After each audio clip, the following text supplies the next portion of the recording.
C'est une sortie en famille exceptionnelle et c'est une sublimation du Petit Prince.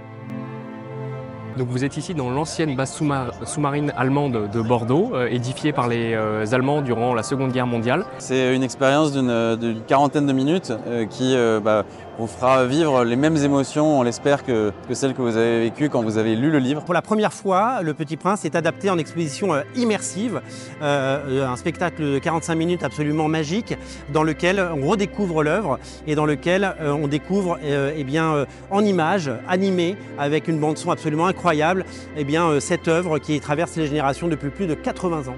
Il y a un petit défi quand même qui s'est présenté, c'était comment adapter à une œuvre littéraire en une œuvre visuelle adaptée au médium de l'exposition immersive. Dans ces sujets de la pop culture, il y avait évidemment Le Petit Prince, l'icône pour, je pense, les petits et les grands, mais qui était un challenge à relever puisque c'est une matière première qui est avant tout littéraire et non pas visuelle comme nous le faisons d'habitude. Et donc l'idée était de vraiment combiner les deux, c'est-à-dire de à la fois jouer avec le texte, le récit en tant qu'élément graphique, mais aussi avec les illustrations de base, tout en les extrapolant, les agrandissant et en proposant une nouvelle lecture de cette œuvre iconique.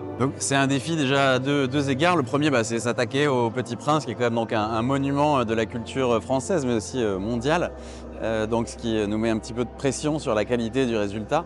Et puis, c'est de partir donc d'un récit qui est avant tout littéraire. Et il a fallu beaucoup d'imagination, de créativité pour imaginer des grands décors dans lesquels nous allions placer le récit du Petit Prince, les personnages que va rencontrer le Petit Prince, et puis leur donner vie, c'est-à-dire animer ces personnages-là, animer les décors et faire en sorte que ce récit que tout le monde connaît de par les mots, on vous plonge cette fois-ci dans l'image. Les innovations, elles sont, et la vision nouvelle, elles sont justement dans tout ce qu'on montre, que lui nous décrit, ou des fois nous suggère, mais que nous pouvons nous permettre, grâce à la technique et à notre médium, de montrer au spectateur pour vraiment toujours l'immerger un peu plus dans le récit. Les interprétations sont assez variées et finalement sans limite, et chacun va y trouver effectivement son compte en fonction de son vécu, de son histoire, de sa relation aussi d'enfance avec ce roman iconique. On redécouvre l'œuvre à cette occasion, on redécouvre de façon absolument magique et géniale cette œuvre qui prend de l'ampleur parce qu'elle est projetée sur des murs absolument gigantesques. L'atterrissage forcé de l'aviateur dans le Sahara nous est suggéré dans le récit, mais nous pouvons le montrer et participer de cette manière à apporter un petit plus et une vision nouvelle sur l'œuvre de base.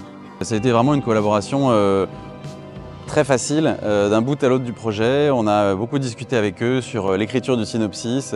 Et en fait, ça n'a pas été très difficile de transposer Le Petit Prince en soi à ce médium-là, parce que ce qui fait aussi la force de cette œuvre et de ce récit, c'est son intemporalité et l'universalité des thèmes qu'elle aborde. C'est ça la magie, c'est que quand on voit cette exposition immersive, on a envie de replonger dans Le Petit Prince, on a envie de le lire ou de le relire. Un roman, une œuvre qu'on pense tous avoir cerné et compris, et se rendre compte qu'en fait, elle a encore beaucoup de choses à nous offrir. Ça donne envie de rentrer, ça donne envie de prolonger cette expérience qui reste dans la mémoire et qui va rester, je pense, dans l'imaginaire de beaucoup de familles et de beaucoup d'enfants.